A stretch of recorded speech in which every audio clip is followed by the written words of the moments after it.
Kesorotan lainnya, Saudara, Kementerian Kelautan dan Perikanan mengatakan keputusan untuk membuka kembali kebijakan ekspor benih lobster dilakukan atas dasar permintaan nelayan.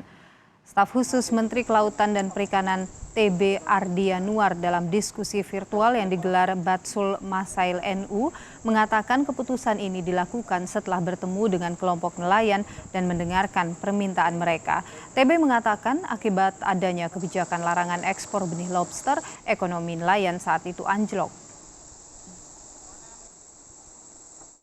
Terkait soal lobster ini agar dicabut.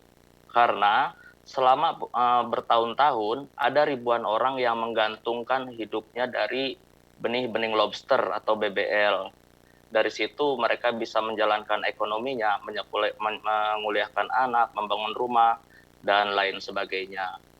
Tapi tiba-tiba pada tahun 2016 muncul Permen 56 yang melarang untuk menangkap BBL. Tidak hanya dilarang menangkap, tapi juga dilarang membudidaya dan juga mengekspor benih BBL.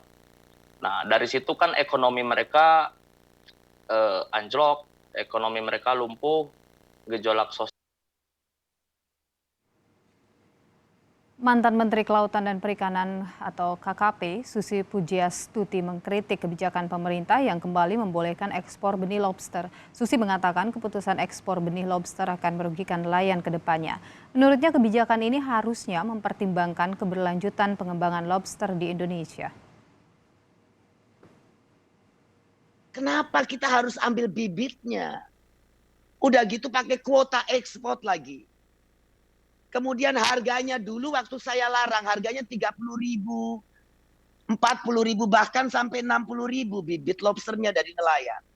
Sekarang setelah dilegalkan diatur dengan kuota, nelayan cuma dapat 7.000, 15.000. Nanti sama seperti bawang putih, seperti beras, petani mau jual murah, tapi kita harus impor.